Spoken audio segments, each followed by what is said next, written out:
When we live in the world, we're sharing a becoming with other beings. And you know how beings are defined. They're defined by their attachments. And they have to feed. This applies to other beings, this applies to us, as long as we take on the identity of a being.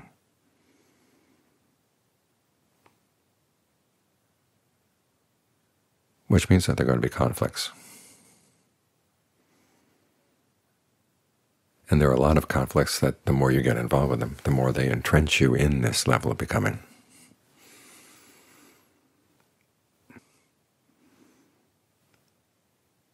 And the Buddha saw that the way out was, in many cases, not to get involved with the conflicts. He taught what he called the middle way. We know the most famous formulation of that in his first sermon, where he found the middle way between commitment to sensual pleasure and commitment to self-torture. And he said that neither commitment was noble. And he proposed the Eightfold Path as the middle way out. Now, this is not a middling way, halfway between self-torture and halfway between sensual indulgence. It cut through. You might think of the number field. If you ever took math, you know the number field is defined by two coordinates. There's the x-coordinate going left and right, and the y-coordinate going up and down. And the two coordinates meet at their 0 points. And you might think of the question of sensual indulgence versus self-torture as being on the left to right coordinate. And the Buddha was coming in from the up and down, looking at things in a totally different way, framing his questions in different ways. We see this, however, not only in that sermon, but in many other talks, where he points out two extremes. There's the extreme that everything is a multiplicity or everything is a oneness. He says the middle way out of that is dependent co-arising. The two extremes of saying that the person who does the action is the one who's going to receive the results, and the person who does the action is going to be somebody else who receives the results. He says the middle way out of that is to see that the fact that either view is a result of contact. This gives you an idea of what he's doing when he goes to the up and down coordinate. Instead of looking at the content of either extreme, he asks, well, how are these extremes formulated? How do they come about?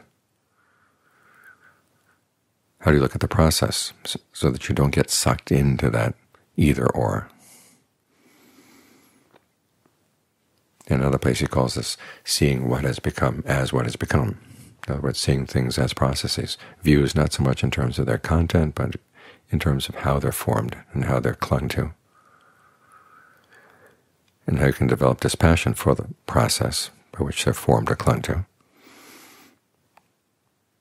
And it's the same process for either side. So rather than getting involved in which side is right and which side is wrong, he's basically saying the whole controversy is built out of clinging and there's going to be suffering. So it's good to look at the various issues that you face as you go through the day, and how many of them are issues where you really do have to get involved. And many of them are issues that are forced on you, or the mind forces on you. You should ask yourself, well, what's going on here? What's the process by which this either-or was formed? And how do we cut it through?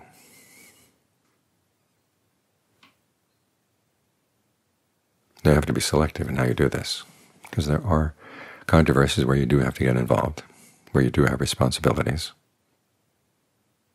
The Buddha himself, when he set out the Vinaya, said there are dispute issues and there are accusation issues. Now, disputes over what's right, what's wrong, what's Dharma, what's not Dharma, what's Vinaya, what's not Vinaya. Accusation issues. Did so-and-so break one of the principles? And if so, or if not, how do you find out? And the Buddha sets out the processes by which you should settle these issues. You don't say, well, it's a matter of right and wrong, I'm above right and wrong, and I'll just go home. That's irresponsible. When an issue comes up as to what really is Dharma, what's not, what's Vinaya, what's not,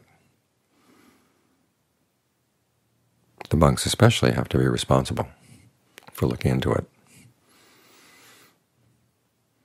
When someone's been accused of breaking one of the principles, we have to look into it.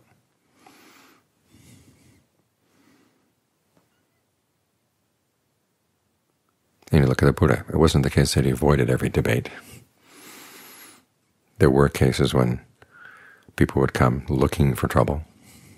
There was the Brahmin who came and said, well, so this teaching of yours, what do you teach? And the Buddha could tell he was looking for a fight. And the Buddha said, basically, the sort of doctrine whereby people don't get involved in useless debates. The Brahmin left.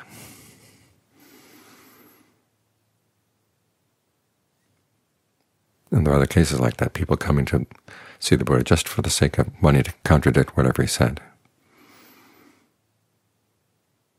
And he had them look at their motivation. In some cases, they were blind and they were not going to look at their motivation, in which case he had nothing to do with them. In other cases, he was able to get them to do some introspection, to see where does this conflict come from, where does this desire for conflict come from, and is it leading to a good place?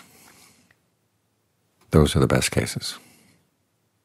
But then there were others where he simply engaged in the debate and established what was right and what was wrong.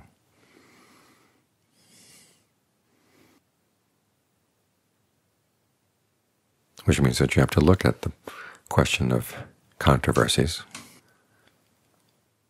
and show some discernment. Which ones do you get involved with to figure out who's right and who's wrong, and which ones do you try to cut through?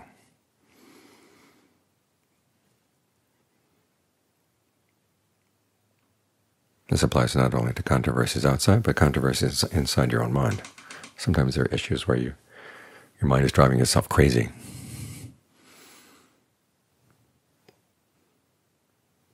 Then you have to step back and ask yourself,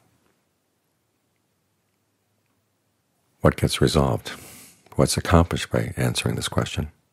Now, where does this question come from? What kind of motivation? What kind of belief?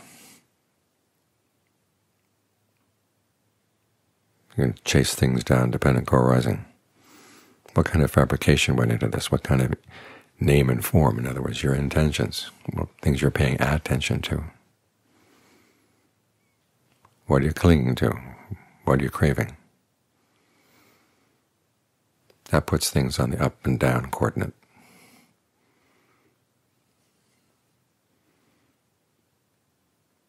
And you find you can release yourself from a lot of issues.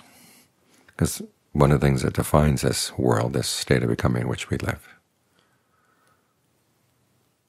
is the issues.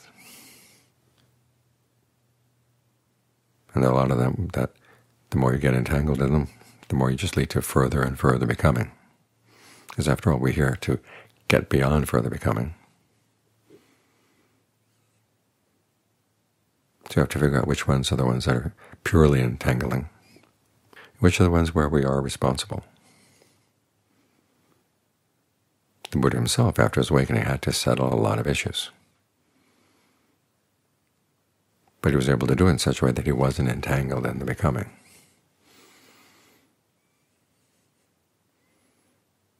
That's a skill. And his example is a challenge. If he avoided all issues, that would be easy. Just avoid issues. But that's not the example he set. You have to figure out which issues are worthwhile, which ones are not. How to deal responsibly with the worthwhile issues, and how to take that middle way approach to the ones that are not. Cut right through the middle.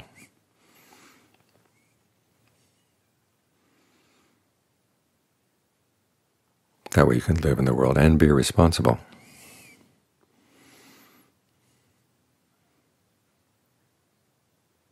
but minimize entanglement.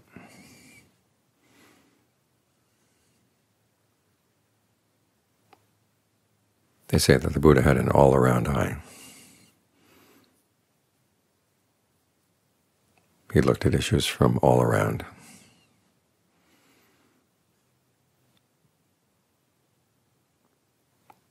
And a good part of our practice is learning how to look at our own issues in the same way, all around. Not just left or right, but think about up or down.